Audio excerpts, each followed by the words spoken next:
E realmente curtir a vida do jeito que deve ser curtido, mas não ficar naqueles exageros de vou gastar cada centavo. Tira um tempo pra estudar, tira um tempo pra produzir, organiza tuas finanças, pega gosto por praticar atividade física, por se alimentar melhor. Não é só na parte do dinheiro. O Fed, ele é o Federal Reserve. Ele é uma espécie de banco central dos Estados Unidos.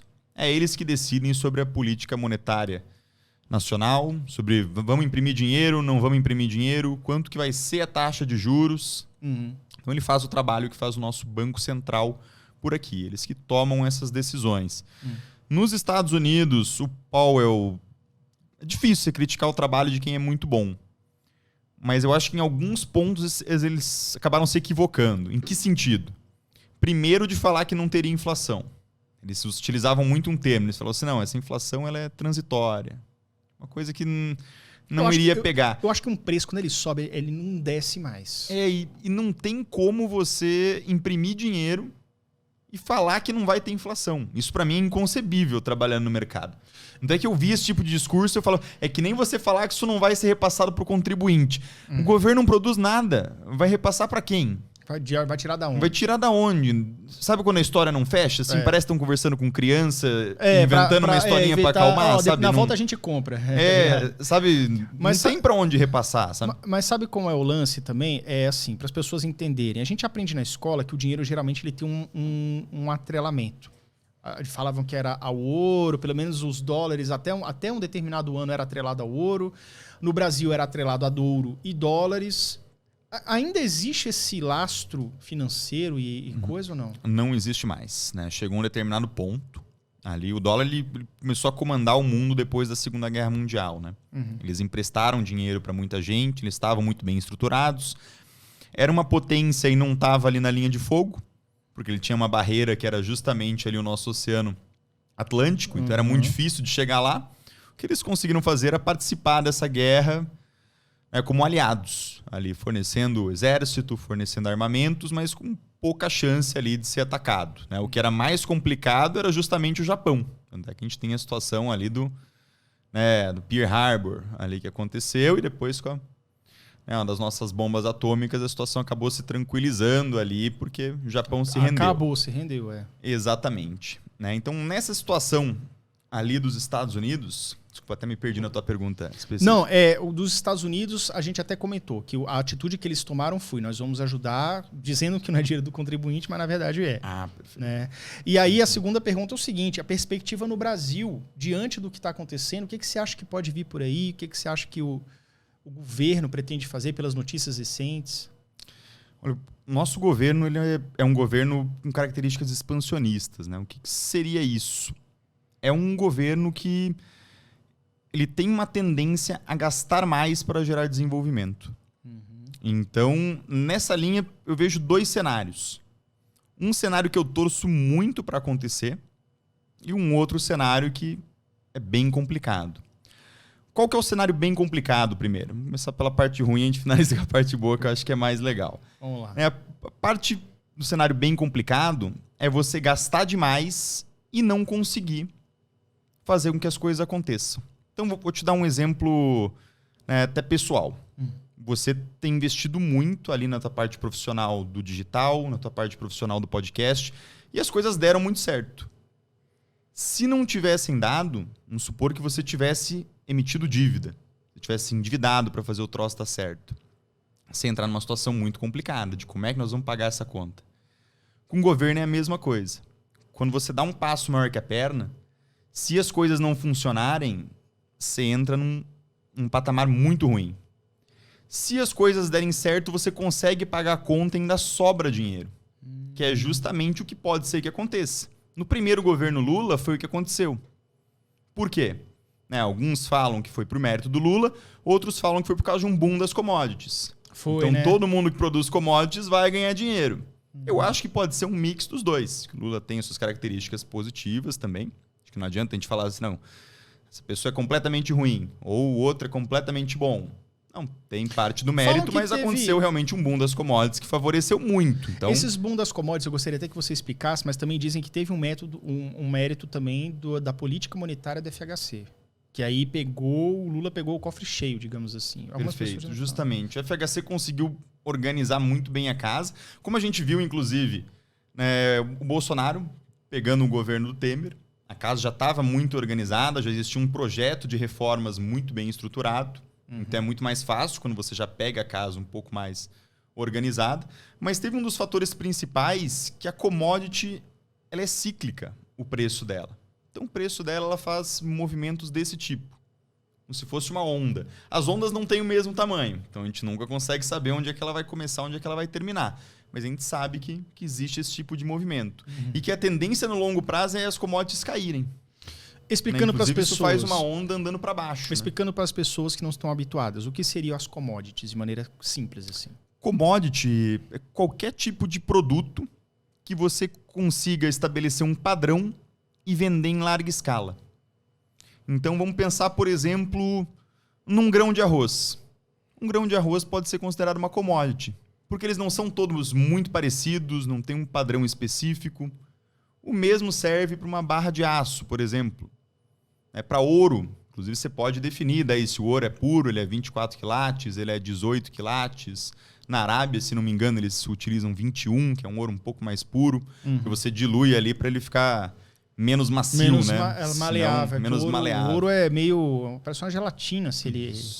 Por isso que o ouro em barra, ele tem uma mistura ali para ele não ficar totalmente maleável, né? Exatamente. Por isso no faroeste eles testavam mordendo o ouro. Nas Olimpíadas, o pessoal morde a mesmo, medalha para ver se é de verdade, mas hoje em dia ela não amassa mais porque eles fazem algumas misturas. Então, na questão das commodities, por exemplo, o petróleo, cada petróleo é um petróleo. Mas você consegue estabelecer isso como uma commodity, depois verificar o que tem dentro dali e comercializar. Então, são formas de você conseguir padronizar produtos, né? Principalmente alimentos e produtos que são utilizados em larga escala. Minério de ferro, petróleo, cobre, níquel, soja, milho. Então, ou seja, existe um lastro, né, nesse sentido, né? Exatamente.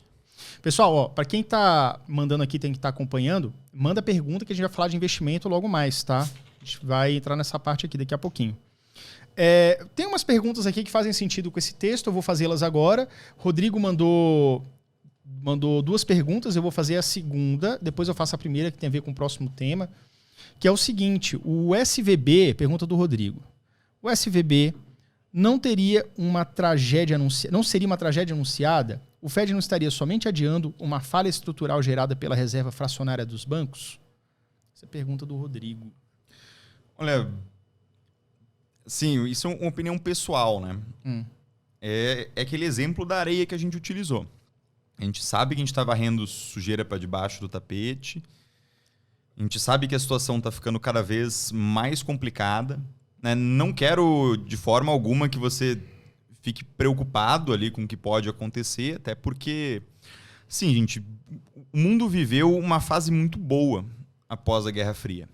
Então a gente está num momento meio Disney, assim. Porque China e Estados Unidos, que são as duas potências mundiais, elas têm ali seus conflitos, mas se dão bem. Ultimamente a situação tem se agravado. Então cada vez está um pouco mais difícil ali e a gente tem imprimido muito dinheiro. Nessa situação até eu relembrei da tua pergunta, ali que eu estava contextualizando na questão da guerra, né? O dinheiro antigamente, o dólar ele era atrelado ao ouro. Então se eu quero ter ali em circulação $1 trilhão, eu tenho que ter esse mesmo valor em ouro dentro do meu banco central. Para poder imprimir dinheiro, isso tem uma demanda maior por dólares. Se eles falaram assim, bom, a gente não vai conseguir comprar tanto ouro e trazer para cá. Vamos acabar com isso e a gente cria uma nova regra. O petróleo estava em alta, o mundo inteiro utiliza, a gente conversa, né, monta um comitê, fala com o pessoal da Arábia Saudita, que tem muito petróleo, e a gente cria o petrodólar. Então, todo o petróleo vai ser negociado em dólar e isso vai garantir que aquela moeda tenha algum valor. Vai garantir a força do dólar, além da soberania da maior economia do mundo, que é os Estados Unidos. Então, se cancelou essa regra que tinha do ouro.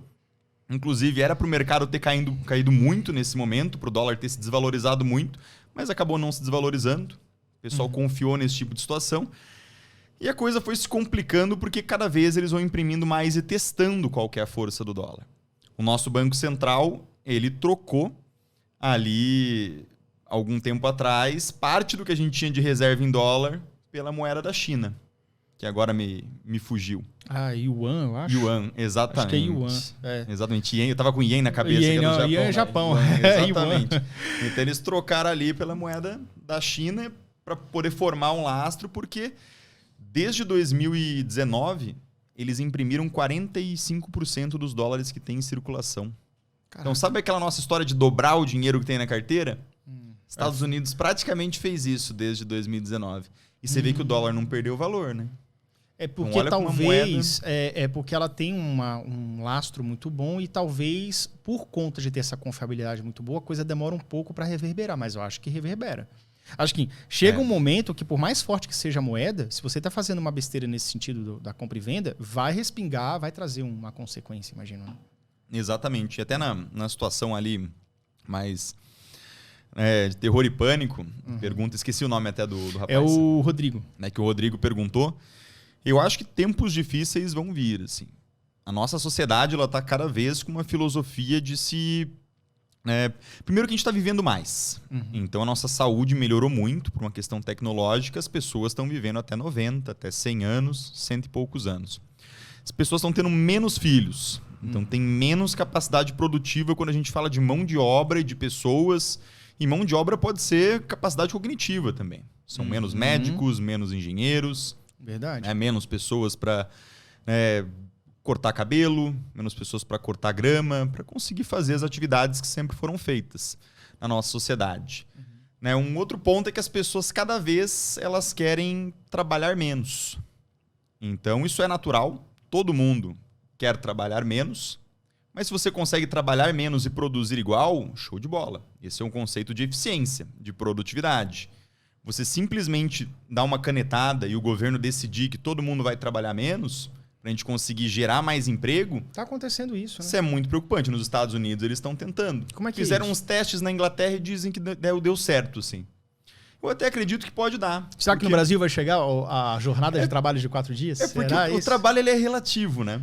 Você, inclusive, já deve ter percebido. Eu também tenho TDAH e aquilo, assim, tem dias que se eu tô fazendo uma atividade, né? Você comentou que teu dia é perfeito e eu compartilho desse sentimento. É aquele dia que você vai sentar no computador 7h30, 8 horas da manhã, talvez depois de ter praticado a atividade física, e você só vai levantar dali para pegar água, comer e vai sair do computador 8, 9 horas da noite. Aquele dia, às vezes, vale pela produtividade de 3, 4 dias normais, assim, o que o cara consegue realizar. Se eu não tô super focado numa única coisa, eu estrambelho as outras. Você acelera daí... E eu gosto muito também. Eu gosto muito de montar planilha, por exemplo. Legal. Então, quando eu começo a estruturar a planilha, às vezes eu sento ali 8 horas da manhã, né? Isso geralmente é um sábado pela manhã, um domingo pela manhã, e a namorada me esquece, assim. Ela não gosta nem que ela vai me encontrar ali umas 18 horas, 20 horas no domingo pra gente treinar junto. Ela leva o prato, assim, eu como montando a planilha, porque eu adoro aquilo ali. Eu entro, eu converso com a planilha. Entendi. Então, se as pessoas conseguirem ter esse tipo de produtividade... trabalhando menos horas, show de bola. Você vai ter mais tempo para a família, você vai conseguir fazer as coisas. O meu receio é que isso caia numa situação de vou trabalhar da mesma forma como eu trabalho hoje. Só que menos.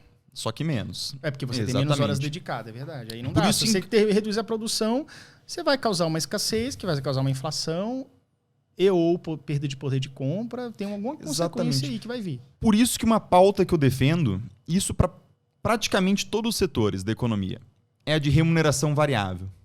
Em que sentido? O cara que é o frentista do posto, ele deveria receber uma parte do salário dele por litro abastecido. Isso ia fazer com que ele quisesse fidelizar o cliente, com que ele, muitas vezes, tivesse os clientes fidelizados, que ele iria ali encher o tanque. Ele aproveitava, dava atendimento mais curto e falou, volte sempre, volte amanhã. Exatamente. E tal, tipo, essas coisas. Eu não posso verificar aqui o óleo. Não, eu consegui às vezes um desconto para ti aqui na troca de óleo. Porque ele vai ganhar alguma coisa no litro que ele conseguir vender. Às vezes ele tá ali abastecendo, ele já fazia ali um serviço de higienização do carro, na questão do vidro. Então, nesse tipo de situação, toda a remuneração que é variável você consegue muitas vezes organizar se a pessoa está trabalhando menos e está sendo mais eficiente. Como, por exemplo, por obra. Eu venho da engenharia civil e existe uma regra. Se um dia você for fazer obra em casa, já entenda. Você não vai pagar por dia de serviço. Você vai pagar por serviço executado. Se você pagar por dia, vai demorar o dobro, você vai gastar o dobro.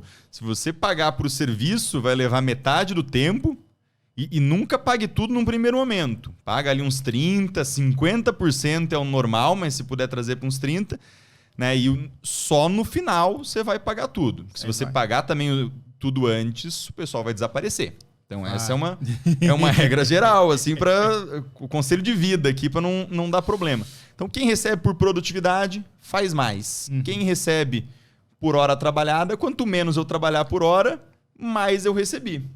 Num conceito ali de lei do menor esforço. Que a gente, enquanto ser humano... a gente quer fazer menos e ganhar mais. Exatamente. Como, por exemplo, o empresário. Não que o empresário seja preguiçoso de qualquer forma, mas ele quer otimizar o ganho dele, né? Isso aí, eu posso deixar o dinheiro parado e eu vou ganhar mais do que levantando todo o dinheiro para minha empresa, tomando um risco danado do negócio não dar certo. Eu vou deixar meu dinheiro parado porque a Selic está alta. Então, alguns conceitos eles estão invertidos, a gente vai ter que dar um jeito de conseguir reorganizar essa sociedade, porque uma hora a coisa vai começar a estressar, né? Por isso que eu bato nessa tecla de organizem a vida, se tornem mais produtivos, guardem dinheiro todos os meses, porque vai ter um momento que a conta disso vai chegar. Vai chegar. E aquele... Sim, eu tenho muitos amigos, inclusive, que já viveram dessa forma. Muitos deles tomaram jeito depois de um tempo e hoje voltaram ali. Poxa, Rafa, aquilo que a gente conversava lá atrás, hoje eu às vezes assisto você falando num podcast e vejo que eu comecei um pouco mais tarde, mas queria te falar que comecei. Realmente curtir a vida do jeito que deve ser curtido, mas não ficar naqueles exageros de vou gastar cada centavo. De vou sair na quinta-feira de noite, aí eu vou pro trabalho exausto na sexta, mas sexta de noite eu já saio e termino só no domingo de tarde para me recuperar. Sabe? Tira um tempo para estudar, tira um tempo para produzir, organiza tuas finanças, pega gosto por praticar atividade física, por se alimentar melhor. Não é só na parte do dinheiro. A gente vai passar por uma fase daqui a pouco em que os estilos de vida, a forma de encarar as coisas vai ser testada nas pessoas. Vai ter que mudar, vai ter que ver se o que está fazendo vai estar funcionando ou não, né?